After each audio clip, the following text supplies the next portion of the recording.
शयनाभवतु शयनो भुनक्तु शरीरं कर्वावहै तेजस्विनावधीतमस्तु मा विद्विषावहै।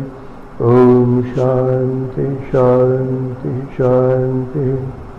अखंडमंडलाकारं व्याप्तं येन चराचरं तत्पदं दर्शितं येन तस्मै श्री गुरुवे नमः। गुरुर्ब्रह्मा गुरुर्विष्णु गुरुर्देव महेश्वर गुरु साक्षात् परब्रह्म तस्मै श्री गुरुवे नमः। तस्मै श्री गुरुवे। जय आनंद। लंबे अंतराल के बाद हम मिले साधा प्रेमियों। आज की इस पावन बेला में समस्त गुरुजनों की तरफ से सभी साधकों को भरपूर आशीर्वाद, बहुत आशीर्वाद। हम लोग पिछले एकादशी तक संसार की माया को समझा हम लोगों ने, परा और अपरा माया। और इतना तो आप समझ गए होंगे कि माया को बस में करना कितना कठिन है, बहुत कठिन है। अगर हमारा संबंध सिर्फ परा माया से होता है, यानी ईश्वर की वो शुद्ध माया, तो हम कब के मुक्त हो गए होते। लेकिन एक माया का निर्माण हमने स्वयं कर लिया, उसका नाम है अपरा माया, और हम बंध गए। मैंने बताया था, पिंजड़े में पक्षी की तरह बंध गए हैं जिसके पंख कतर दिए गए हों, काट दिए गए हों। अब अहंकार का अध्याय समाप्त हो चुका है साझा में। अब हम अंतःकरण चतुष्टय की सबसे शक्तिशाली शक्ति चित्त के बारे में जानेंगे।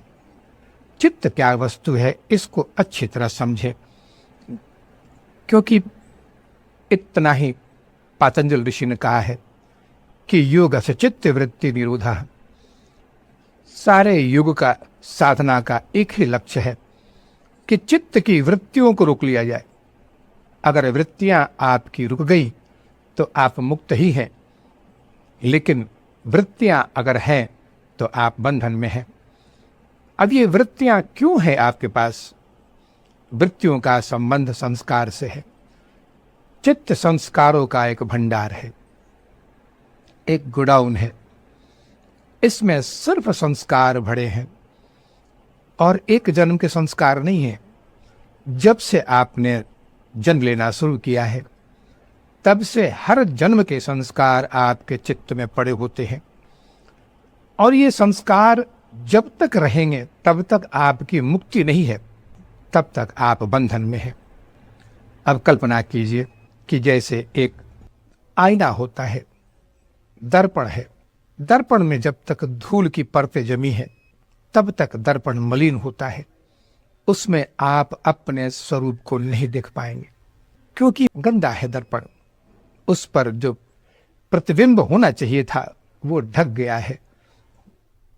अब ये चित्त भी एक दर्पण है। चित्त को दर्पण मान ले। चित्त को दर्पण कहा ही गया है कि चित्त ही वो आईना है जिसमें आपको अपने स्वरूप का दर्शन होगा। लेकिन ये दर्शन कब नहीं होगा? जब तक आपका चित्त संस्कारों से युक्त है। जब तक संस्कारों की परतें जमी हुई हैं आपके चित्त पर, तब तक आप अपने स्वरूप को नहीं देख सकते साधना प्रेमियों।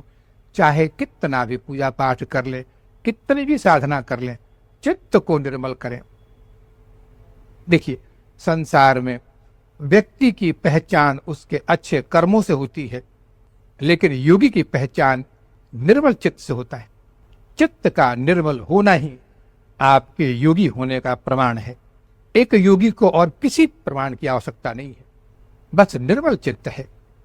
और साधा प्रेमियों, चित्त का निर्मल होना आपके अकर्मण्यता का सूचक है।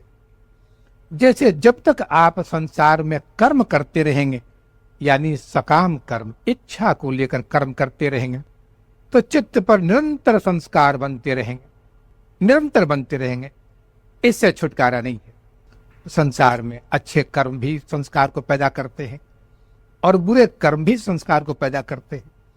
ये दोनों की धूप छांव चलती रहती है जीवन में। अब जरा समझे कि आपके जो चित्त पे संस्कार हैं, इनकी परिभाषा क्या है। कहा गया है कि आपके संस्कार ही आपका परिचय है। जैसे अगर आप क्रोधी स्वभाव के हैं तो आपका संस्कार क्रोधी का है और आपकी पहचान भी वही है। अगर आपका परिचय कोई देना चाहे जो आपके नाम को नहीं जानता तो इतना ही अपने मित्रों से कहेगा कि जानते हो उस कोने में बैठे हुए व्यक्ति कितना गुस्सा कर रहा था, कितना क्रोध कर रहा था, देखा तुमने उसको।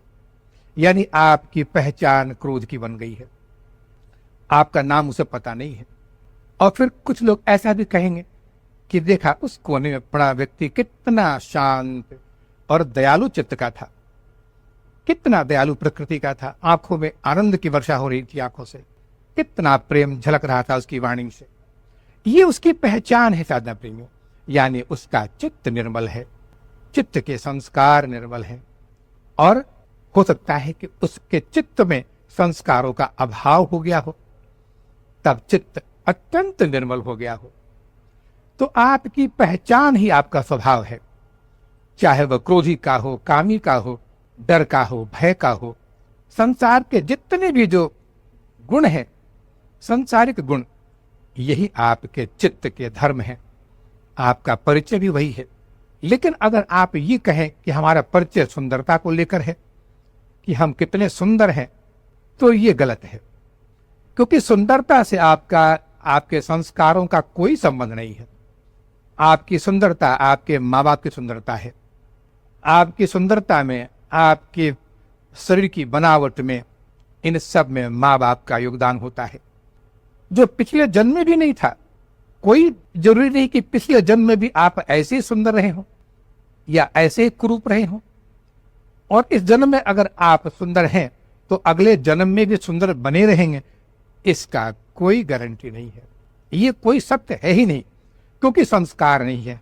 लेकिन आपके संस्कार, आपका स्वभाव, आपका व्यवहार, जो स्वभाव बन चुका है, संस्कार बन चुका है, ये हर जन्म में जाएगा। इससे मुक्ति का एक ही उपाय है, अपने आप को जान लें।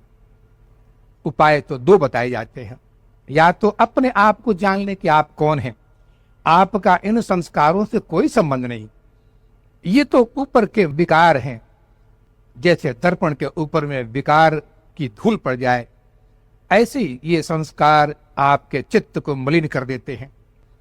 या तो अपने आप को जान लें, निरंतर अपने साक्षी भाव में रहें साधना प्रेमियों, तो आपके ऊपर संस्कार की सारी परतें धुल जाएंगी, निर्मल हो जाएगा चित्त।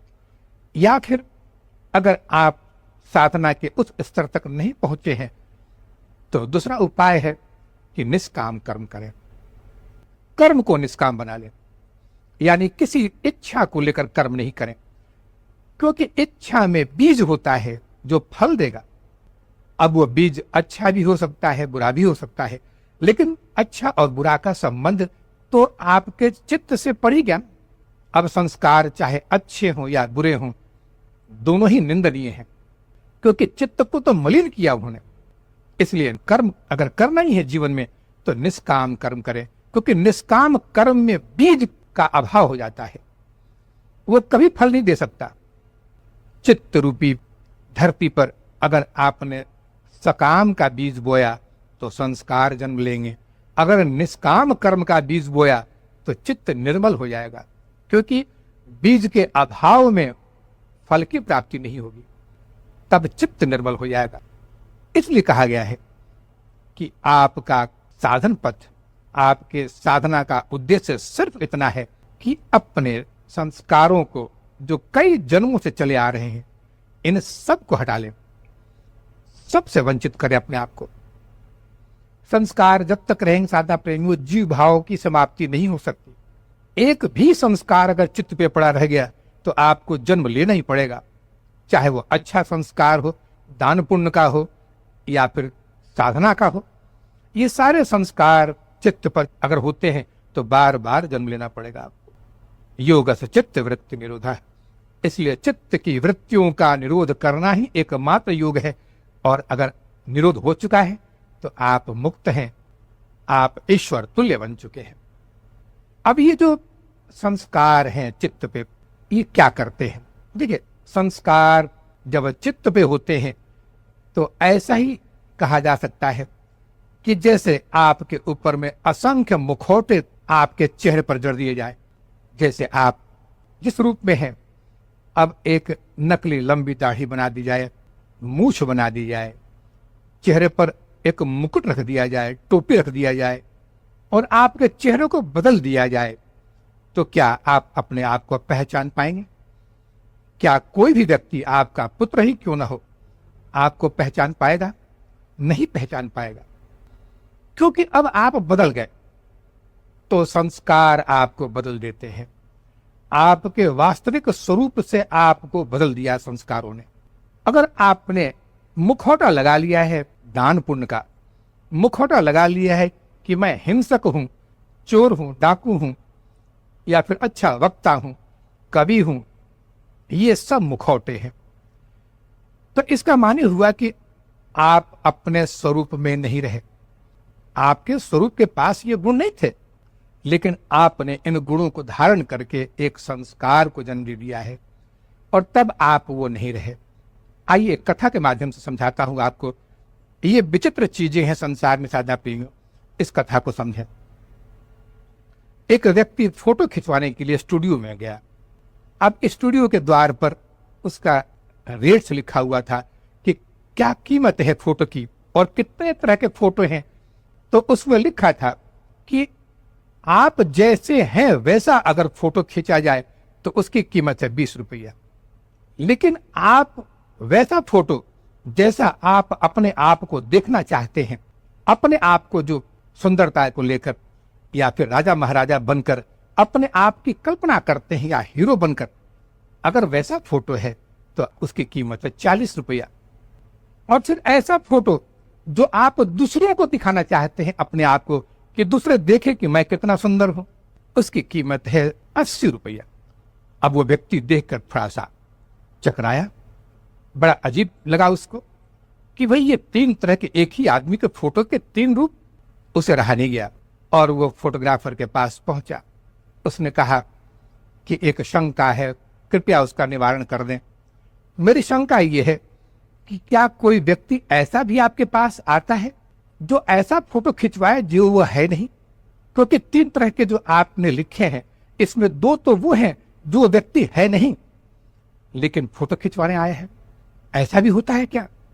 अब फोटोग्राफर ने कहा कि मैं अपने 10 साल के तजुर्बे के आधार पर इतना कह सकता हूं मेरे भाई कि आज तक एक भी व्यक्ति ऐसा नहीं आया जो वही फोटो खिंचवाना चाहता हो जो वह है। सभी चेहरे को लिप पोत कर दूसरा चेहरा बनाकर फोटो खिंचवाते हैं। स्नो पाउडर लगाएंगे चेहरे पर, अजीब अजीब चेहरे की बनावट करेंगे, वस्त्र बदलेंगे। आया था फटे वस्त्रों में, नए वस्त्र पहनेगा, यहां आकर सुंदर वस्त्र पहनेगा ताकि दूसरे उसको देखे कि हम कितने सुंदर हैं, कितने अच्छे लगते हैं। हर व्यक्ति चेहरा बदल के फोटो खिंचवाता है। उसने कहा कि सच्चाई यह है कि कोई भी अपने आप के वास्तविक स्वरूप को देखने के लिए इच्छुक नहीं। सभी अपने स्वरूप को बदल कर देखना चाहते हैं। जो वास्तव में वो है वैसे रूप की रुचि किसी में नहीं है। कोई देखने को इच्छुक नहीं है जो वो है वास्तव में। सभी वो देखना चाहते हैं जो वो नहीं है। साधना प्रेमियों, ये संसार वैसे ही है। हम सभी मुखौटा लगाकर जीते हैं संसार में। हम वो जो दिखते हैं अंदर से वो है नहीं। हम दिखाना चाहते हैं दूसरों को, क्योंकि चित्त के ऊपर जो हमारा स्वरूप है, जो वास्तविकता है हमारी, इसको हम देख नहीं पाते क्योंकि संस्कारों की लेप लगी हुई है। तो हम जब चूंकि अपने आप को नहीं देख पाते, इसलिए ऐसी कल्पना करते हैं कि बहुत सुंदर होऊंगा मैं। अब ये शरीर की सुंदरता को ऊपर से ढक दिया है हमने। हम अपने ऊपर शरीर की सुंदरता से अपने आप को ढक कर फोटो खिंचवाते हैं। लेकिन साधना प्रेमियों, याद रखें, ईश्वर के धाम में जब आप जाएंगे, जब आप प्रवेश करेंगे ईश्वर के दरबार में, तो वहां भी ऐसा ही एक साइन बोर्ड लगा हुआ मिलेगा आपको। उसमें एक चेतावनी मिलेगी आपको। इसमें जो चेतावनी है कि सावधान, अगर तुम वही हो जो आए हो तब तो अंदर प्रवेश करना, नहीं तो तुम अगर वो हो जो तुम्हारा वास्तविक स्वरूप नहीं है तो तुम्हारे लिए अंदर आना वर्जित है। मुखौटे लगाकर नहीं आना, अपने स्वरूप में रह के आओ। अगर अपने आप को देखना चाहते हो तो ये मन बुद्धि और अहंकार के इस आवरण को नष्ट करके आओ। साधना करो, गुरुओं के पास जाओ, धर्म ग्रंथों का अध्ययन करो, ऋषि मुनियों के बताए रास्ते पर चलकर ये मन बुद्धि और अहंकार को समूल नष्ट कर दो। और तब चित्त के दर्पण में देख लेना कि क्या अभी भी बदलाव है तुम में, क्या अभी भी कोई मुखौटा बाकी रह गया है। अगर चित्त कहता है कि नहीं, कुछ संस्कार दो चार और रह गए हैं, तो फिर जाओ संसार में।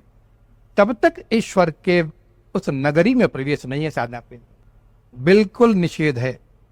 हम सोचते हैं कि हम तो साधना कर लिए, हम तो इतना पूजा पाठ कर लिए, अब तो भगवान खुश हो गए होंगे। क्या चित्त बदला आपका? क्या चित्त संस्कारों से विहीन हुआ? संस्कार शून्य हुआ चित्त? अगर नहीं तो आपका स्वरूप कहां मिला आपको?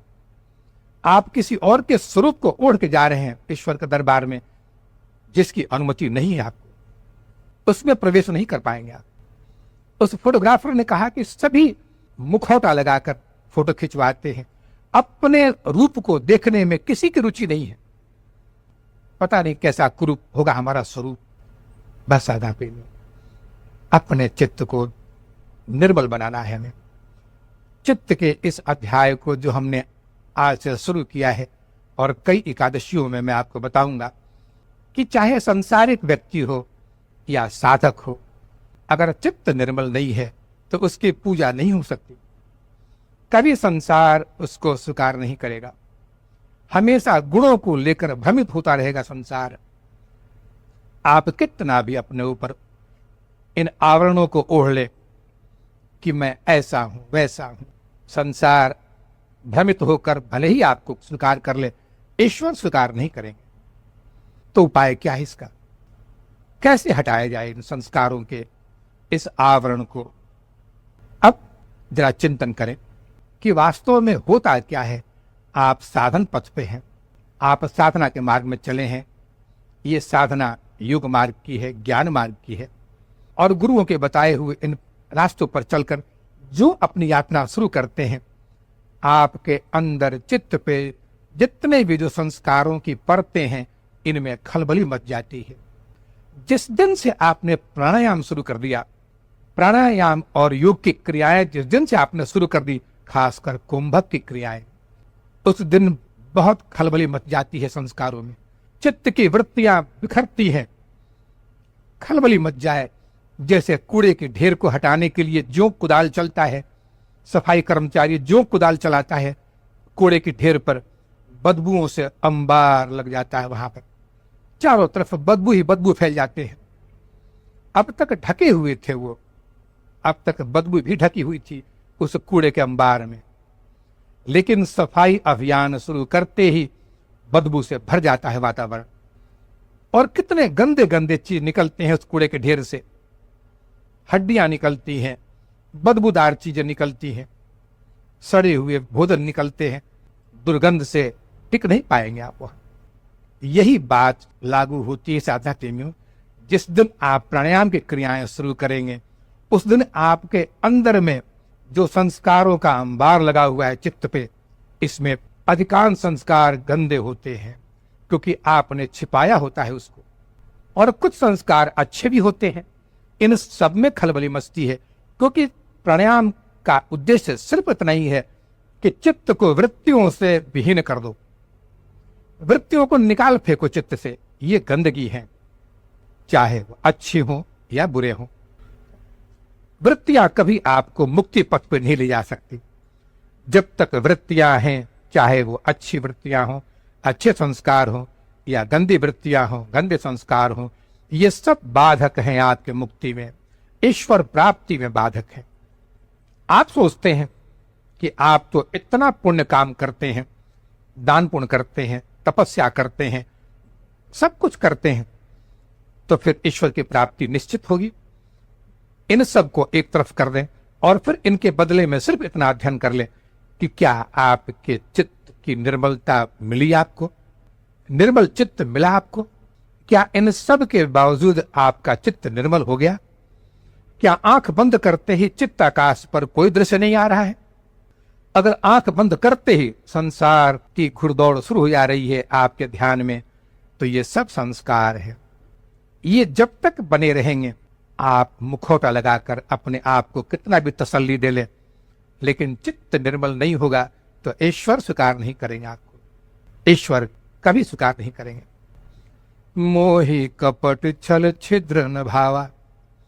भगवान ने शबरी से कहा है कि हे देवी, संसार में जिस रूप में रहना है रहो, लेकिन मेरे पथ पे अगर आगे बढ़ते हो तो मेरी एक ही शर्त है कि मोहि कपट छल छिद्र न भावा। ये संसार के जितने भी जो कपट हैं, छल हैं, या संसार में जितनी जो वृत्तियां हैं, ये जब तक चित्त पे हैं, चित्त निर्मल नहीं हुआ तो मैं स्वीकार कभी नहीं करता उसको। तो चित्त की निर्मलता सर्वोपरि है साधा प्रेमियों, सबसे ऊपर है।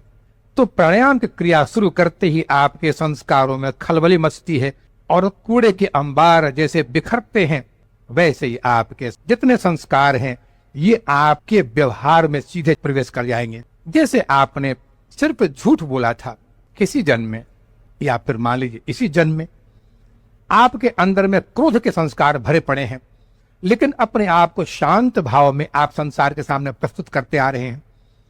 जो प्राणायाम शुरू होगा, क्रोध की सारी चिंगारी प्रकट हो जाएगी आपके व्यवहार में, और तब आपको आश्चर्य होगा कि ये क्रोध तो अब तक शांत था, ये साधना पथ पे चलते ही, क्रिया करते ही क्रोध अंबार शुरू हो गया मेरे सामने। ये क्रोध की लपटें क्यों शुरू हो गई? तब आपको आश्चर्य होगा। लेकिन ये सच्चाई है साधा प्रेमी, क्योंकि उनका उभर कर सामने आना एक अच्छा लक्षण है। इससे साधक को कभी भागना नहीं चाहिए। चित्त निर्मल होगा तो हर तरह के विकार निकल के हटेंगे, साफ हो जाएंगे। तो चित्त से हर चीज का निकलना, यही एक अच्छा लक्षण है साधक का।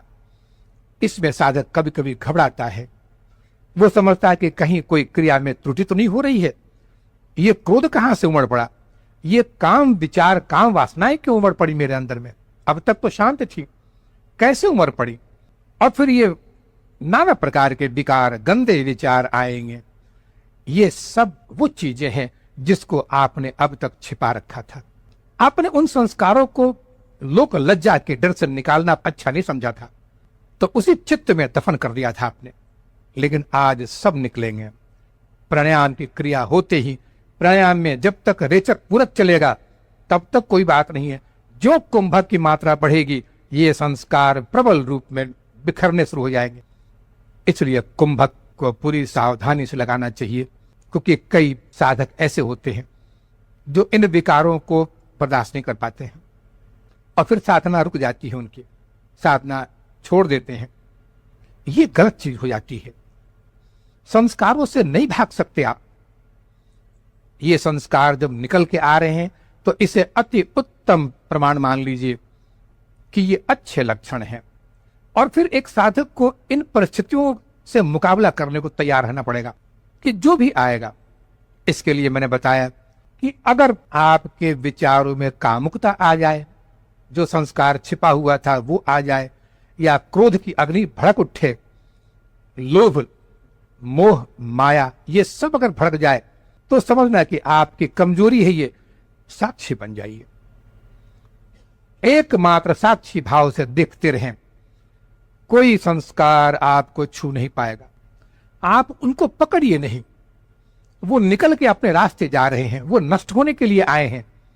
जैसे बरसात के दिनों में जो बत्ती पर आने वाले जो कीड़े होते हैं, ये आते हैं सिर्फ मरने के लिए, सिर्फ नष्ट होने के लिए ये प्रकट होते हैं। अगर वो आए हैं तो निश्चित नष्ट होंगे।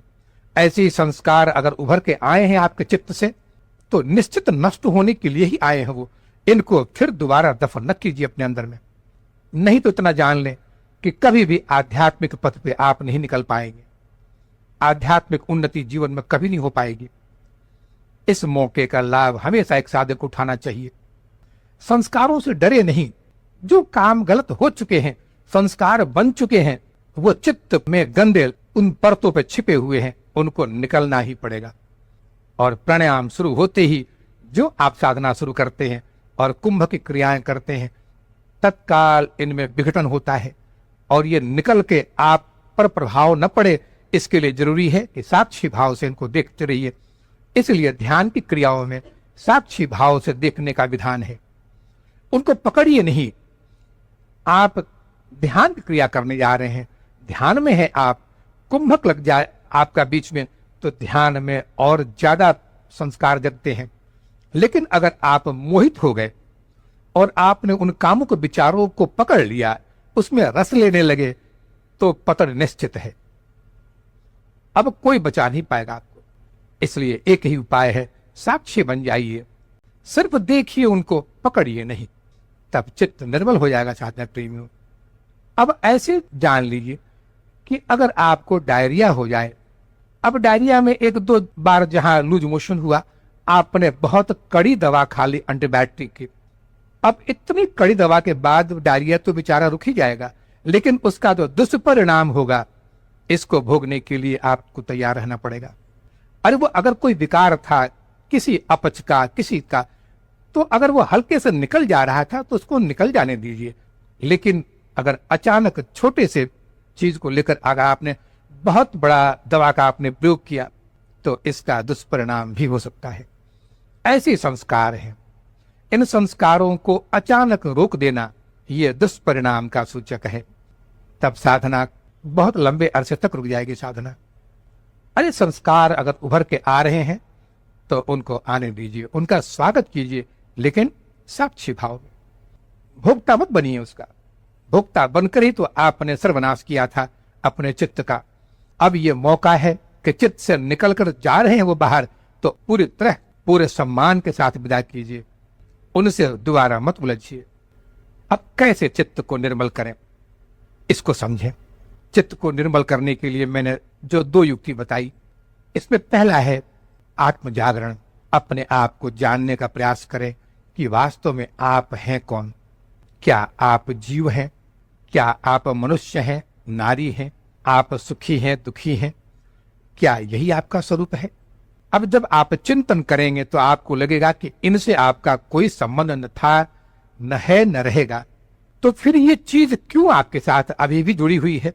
इसका माने कि आप अपने आप को नहीं जान पा रहे हैं, और नहीं जान पा रहे हैं तो किसको जान रहे हैं?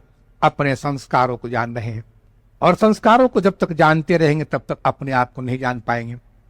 इसलिए जागरण की व्याख्या करता हूं कि कैसे जगेंगे आप, साक्षी भाव में कैसे जाएंगे, क्योंकि बगैर साक्षी भाव में गए चित्त निर्मल नहीं होता है। चित्त पर लगातार आप संस्कारों का बीज बोते जा रहे हैं। आपके 10 संस्कार आज नष्ट हुए तो 15 नए संस्कार भी जोड़ देते हैं आप, तो ये तो कभी खत्म नहीं होगा। इसलिए जागरण दो तरीके से होता है, एक अंतर जागरण, एक बाहरी जागरण। अंतर जागरण होता है कि जैसे मैंने बताया कि अपने आप का चिंतन करते रहें कि वास्तव में आप हैं कौन। आप अपने स्वरूप को हमेशा जानने का प्रयास करें कि मेरा इस संसार से कभी कोई नाता नहीं था। हम जीव भाव में हैं तो हमने मान लिया है एक झूठा नाता, और नाते को झूठा मानते ही संस्कारों का अंबार लग चुका है मेरे पास। जिस दिन हम ये जान लें, जानना माने स्वीकार कर लेना, अंतःकरण में स्वीकार कर लें कि हम वही साक्षी ब्रह्म हैं, वही अंतरात्मा है, वही आत्म स्वरूप है, उस दिन साधना प्रेमी आपका चित्त निर्मल होना शुरू हो जाएगा। तो अंतर जागरण आपके स्वरूप को दर्शाता है कि मैं कौन हूं, और बाहरी जागरण इंद्रियों के माध्यम से जो सुख और दुख आप नित्य भोग करते हैं, इसमें जागरण करता है। इसमें आपको जगाता है कि ये सुख और दुख से तुम्हारा कोई संबंध नहीं था, ये अभी तुम्हारे प्रारब्धों के अधीन है, तो बस उतना ही स्वीकार करो जिसमें कि जीवन यात्रा चलती रहे। जीवन यात्रा को सुखमय मत बनाओ, आनंदमय बनाओ। जीने के लिए सुख की जितनी आवश्यकता है उतना तो प्रारब्ध में था ही, तुम स्वीकार करो उसको, लेकिन आनंद की कीमत पर नहीं, क्योंकि वो आनंद परमात्मा स्वरूप है, वही हमारा धर्म है, इसकी कीमत पर सुख नहीं।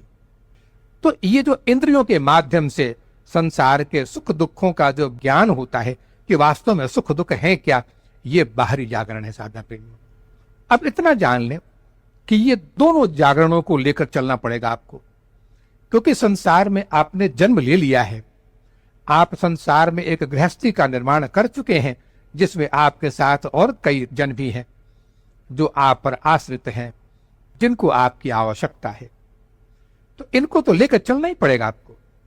चलिए, लेकिन आंखें खोलकर चलिए, आंखें बंद करके न चले। आंखें बंद करके चलने वाला हमेशा ठोकर खाता है, और इसलिए एक गृहस्थी निरंतर ठोकरों से गिरता है, क्योंकि आंखें बंद हैं उसकी। वो ईश्वर को सामने रखकर नहीं चल रहा है। ईश्वर को सन्मुख रखें, प्रत्यक्ष दर्शन ईश्वर का रखें और संसार का निर्वाह करते चले। तो ये जागरण दो तरह का होता है। अब इसका सुंदर तरीका है कि संसार में कष्ट तो आपको आएंगे, क्योंकि अगर प्रारब्ध बन चुका है, या फिर अगर कोई भी लापरवाही, कोई भी असंतुलन अगर आपके जीवन में है, तो दुख भी आएंगे, सुख भी आएंगे। तो दुखों से क्या भागना और दुखों को क्या देखना? अरे देखना है तो उन संस्कार को देखिए जिसने दुख पैदा किया है। ये जो वर्तमान में दुख झेल रहे हैं आप, इसके पीछे निश्चय ही कोई संस्कार है आपका। बगैर संस्कार के प्रारब्ध बना कैसे? तो उस संस्कार को देखिए और संस्कार के प्रति साक्षी भाव से संयम कीजिए। पातंजल योग में, दर्शन में संयम की व्याख्या की गई है, धारणा, ध्यान, समाधि। हर कष्ट के पीछे एक संस्कार होता है चित्त पर। जैसे अगर धुआं निकल रहा है तो निश्चित ही कहीं अग्नि है, अगर अग्नि नहीं है तो धुआं भी नहीं है। तो दुख है तो कोई संस्कार है, तो संस्कार को पकड़िए, उस चित्ताकाश पे जाइए। चित्ताकाश पर प्रत्यक्ष जो मूल सूत्र है उस दुख का, इसका दर्शन हो जाएगा, और फिर उस पर संयम कर दीजिए, उसको साक्षी भाव में देखें, ध्यान को बढ़ाएं उस संस्कार पर और दग्ध कर दें उसे। इसकी क्रियाएं होती है साधना प्रेमी। ये क्रियाओं का थोड़ा सा ऊंचा स्तर है, पातंजल योग में भी इसका बहुत विस्तृत वर्णन है। लेकिन धारणा, ध्यान, समाधि किसी संस्कार पर कैसे करेंगे, ये एक साधन की चीज है, इसका अभ्यास करना पड़ता है। तो कहने का मतलब है कि जब आपके पास में दुख है, सुख है, तो इसके पीछे एक संस्कार निश्चित है, जो मूल बीज है उस दुख का। उस बीज को पकड़िए, दुखों को मत पकड़िए। ये छाया है, उसके मूल स्वरूप को पकड़िए, उस संस्कार को पकड़िए जिसने दुखों को जन्म दिया है, और फिर उसको नष्ट कीजिए। उसके नष्ट करने का उपाय जागरण है। अपने आप को पहचान ले कौन है, और नित्य उसी में संसार के सारे कर्म करते हुए अपने स्वरूप में रहें। इसकी विस्मृति कभी न हो। और कभी अगर कर्म आपका अगर बंधन है, कर्म करना ही है आपको क्योंकि गृहस्थी है, तो निष्काम कर्म करें। इसे आपके सारे जो मनोरथ हैं ये सब सिद्ध हो जाएंगे, और आप कर्म बंधन में भी नहीं पड़ेंगे, कोई संस्कार भी नहीं बनेंगे, क्योंकि कर्म निष्काम था, उसके अंदर में बीज नहीं था। जब बीज नहीं था तो फल भी नहीं होगा, तब चित्त निर्मल है आपका। कई साधक बहुत इच्छुक होते हैं कुंडलनी जागरण का, ये आम बात हो गई है। ये पूरे विश्व में एक होड़ सी लगी है कुंडलनी जागरण करने की। आइए कुंडलनी जागरण का वास्तविक चित्त से क्या संबंध है, इसको जान लें। और एक साधक के लिए इसके माध्यम से मैं एक चेतावनी भी देना चाहूंगा। देखिए, कुंडलनी जागरण हर साधक की एक इच्छा होती है और होनी भी चाहिए, क्योंकि कुंडलनी अज्ञान स्वरूपा हमारा रूप है, यानी हम अपने जो सांसारिक रूप में है ये कुंडलनी रूप है। और जागरण, यही जो मैंने बताया कि दो जागरण होना चाहिए, ये जागरण कुंडलनी का कहां ले जाएगा? हमारे स्वरूप से मिला देगा, आपको अपने स्वरूप से मिला देगा, यानी शिव से मिला देगा। तो कुंडलनी जागरण तो हर साधक का एक धर्म होना चाहिए, और होता भी है। लेकिन जरा कल्पना करें कि उस साधक की क्या स्थिति होगी जो बिना चित्त को निर्मल किए चित्त पे संस्कारों का अंबार लगा हुआ है, और वो साधक साधना के माध्यम से कुंडलनी जागरण करने की क्रिया कर रहा है। इसका रहस्य समझे। पहले कि कुंडलिनी जागरण किस रास्ते से होता है। कुंडलिनी हमेशा सुषुम्ना में अपनी यात्रा शुरू करती है। कभी ईड़ा और पिंगला में कुंडलिनी जागरण नहीं होता है, क्योंकि ईड़ा और पिंगला कर्म नाड़ी है। ईड़ा शांत चंद्र नाड़ी है, पिंगला सूर्य गर्म नाड़ी है, और यही दोनों का सम्मिश्रण ही जीवन है। जो जीवन की यात्रा सुख और दुख की चलती है, ये ईड़ा और पिंगला की यात्रा है। तब तक ये यात्रा करने वाले आप होते हैं, लेकिन जिस दिन निर्बल हो जाएगा चित्त आपका, चित्त निर्बल होते ही ईड़ा और पिंगला का प्रवाह बंद होकर सुषुम्ना का प्रवाह खुल जाएगा, तब आप यात्रा नहीं करेंगे, कुंडलिनी यात्रा करती है। तब स्वयं वो जीव भाव अपने परमात्मा स्वरूप के पास जाता है, तब कुंडलिनी की यात्रा शुरू होती है साधा प्रेमियों। लेकिन जब तक ईड़ा और पिंगला है, तब तक अगर कुंडलिनी जागरण की क्रिया बिना सोचे समझे की जाए तो इसका परिणाम बताता हूं क्या होता है। ऐसा साधक सर्वप्रथम उसके जो संस्कार हैं, जो कुंडलिनी जागरण में बाधक हैं, ये संस्कार और प्रबल हो जाते हैं, और इनके संस्कार मुक्त होने के जो मार्ग हैं ये अवरुद्ध हो जाते हैं। दूसरी चीज है कि जब आप कुंभक करेंगे, जब आपने मूलबद्ध लगाया और कुंभक किया, तब आपके अंदर में जो शक्ति का जागरण है, ऊर्जा उत्पन्न होनी शुरू हो जाती है, और बहुत ही वेग से ऊर्जा उत्पन्न होती है आपके शरीर में। नाभि से ऊर्जा शुरू होती है मणिपुर चक्र में, और ये ऊर्जा पूरे शरीर में व्यापक रूप से फैलती है। लेकिन सोचें कि अगर आपने नाड़ी शोधन नहीं किया, चित्त की निर्मलता आपने नहीं की, तो ये अत्यधिक ऊर्जा क्या करेगी आपके शरीर को? आपके शरीर की हर गतिविधि को अवरुद्ध कर देगी वो, और फिर शरीर में कई तरह के विकार उत्पन्न हो जाएंगे। इसमें साधा प्रेमियों, मैं इस व्याख्या के माध्यम से कई साधक ऐसे हैं जो बिना सोचे समझे, बिना अपनी तैयारी पूर्ण किए, दो चीजें आवश्यक है इसमें, चित्त का निर्मल होना और नाड़ियों का शोधन होना। नाड़ियां शुद्ध हो जानी चाहिए, पूरी तरह खुल जानी चाहिए, और चित्त संस्कारों से शून्य हो जाना चाहिए।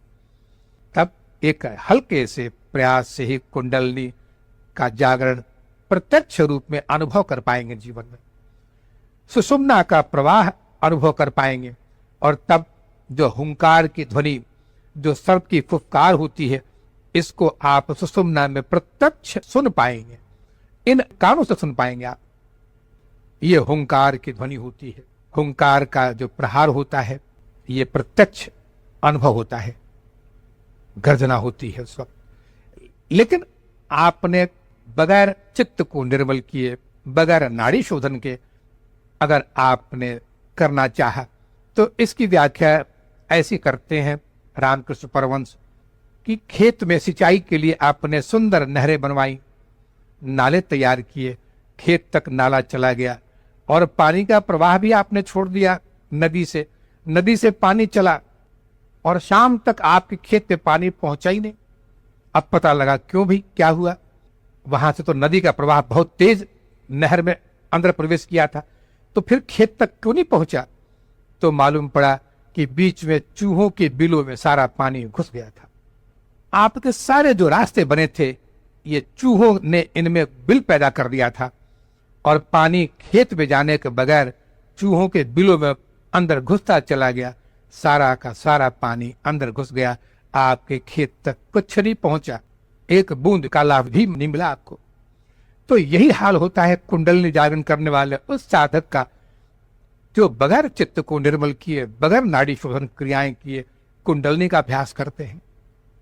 कहा गया है कि कुंडलिनी एक सर्प है, और सर्प से इस तरह नाहक छेड़छाड़ नहीं करनी चाहिए, नहीं तो परिणाम भयानक भी हो सकता है। जय आनंद।